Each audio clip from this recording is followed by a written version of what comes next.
Hello, I'm Lelda Smits for Australia's Finance News Network, and joining me in Sydney to discuss his latest book is author, economist, lawyer, investment banker and portfolio manager at West Shore Funds, Jim Rickards. Jim, great to speak with you down under. Great to see you, Lelda. It's fantastic to be here. I love Australia. Now, before Death of Money, Currency Wars, the making of the next global crisis, was released in 2011.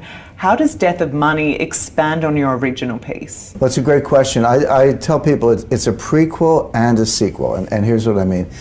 Currency Wars opened with a couple chapters about the first financial war game conducted by the Pentagon, and there's a geopolitical aspect to what I'm doing as well, and we did it at a top secret weapons laboratory outside of Washington, and we had a Russia team and a China team, and we played this out over a couple days. Well, a lot of people ask me, they say, well, Jim, that was fascinating. I love that part of the book.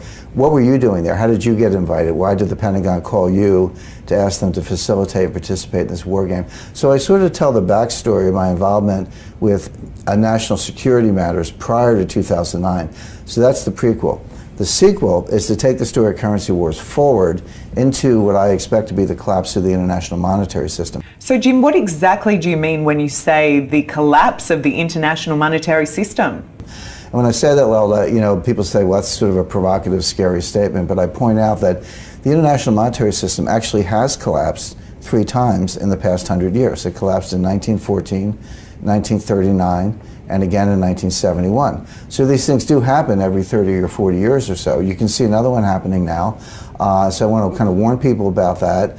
And you're not helpless. There are things you can do in your portfolio today that will help you weather the storm. And we talk about how it's likely to fall apart, what's likely to come next, and how investors can survive it. Now, the title itself, Death of Money, reads as a dire prediction of things to come. What do you believe will be the catalysts for the downfall? It'll be a sort of simultaneous or instantaneous loss of confidence in paper money. You know, people say paper money is not, dollars, Australian dollars, US dollars, not backed by anything. And that's true. It's only backed by one thing, which is confidence. And if confidence is abused, it's fragile, and if it's lost, then that's the end of the system. People don't want the money, they want hard assets. So, Jim, where are you seeing signs of less confidence now? Well, in one place is Saudi Arabia. You know, the U.S. has sort of stabbed Saudi Arabia in the back by cozying up to Iran, saying Iran will now be the regional power. Saudi Arabia has been a big prop under the dollar. They say oil has to be priced in dollars. What if they change it to euros or yen? Putin has said he wants to turn his back on the dollar. The Chinese are buying gold. So you look around the world, you see all these threats to the US dollar. Jim, you write that the next financial collapse will resemble nothing in history. If we have nothing to compare it to, how do you envisage it will unfold? Well, the next collapse will be like nothing in history because it will be bigger than all the previous collapses. And this is actually, there's a scientific basis for this. When you increase the scale of the system, let's say you triple the size of the system, you don't triple the risk. You increase it by a factor of 10 or 100. This is not well understood. Policymakers don't think about it that way. They look at longs and shorts and look at the net risk. You're supposed to look at the gross risk and understand this exponential relationship. So because the system is bigger, the collapse will be exponentially bigger, and we won't have any experience with it. So when is this likely to unfold? What timeline have you put on the collapse? Well, it's the question I'm asked most frequently. People want to know. They almost say, hey, Jim, call me the day before. I'll sell my stocks and buy gold. But we won't know exactly when. But my comparison level, it's like an avalanche. You can see the snow building up. You know it's going to collapse. You don't know exactly when. My advice is don't ski there.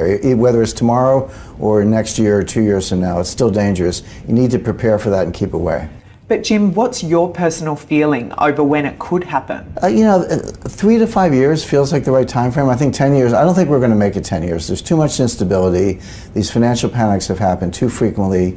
87, 94, 98, 2000, 2007, 2008. We can see the tempo. We also know the next one will be bigger than anyone before because the system is bigger. So the combination of the increased tempo and the increased scale tells me that we'll have a major financial panic probably within 3 years. Finally, Jim, if we can finish with an outlook, you've made some bold claims about the dire future of the international monetary system. What do you think the US Federal Reserve will do next, and how does this align with your predictions for the death of money? Sure, it's interesting, and actually it's perfectly aligned because the Fed tapered in December. Tapering means reducing asset purchases or a little bit less money money printing. They're still printing a lot of money, by the way. They're just printing less. That was a blunder. They've tapered into weakness. We'll probably or possibly have a recession in the United States this year. I think Janet Yellen will realize that by the summer, so I expect a pause in the taper. They won't increase right away, but they'll just stop reducing. Pause in the taper. Maybe later this year, they'll actually increase asset purchases, which means more money printing later in the year. And that's completely consistent with the thesis, which is that they think they can print unlimited amounts. They're going to find out the hard way they cannot. Jim Rickards, thank you so much for speaking to us in Sydney about Death of Money, and all the best for its release. Thank you.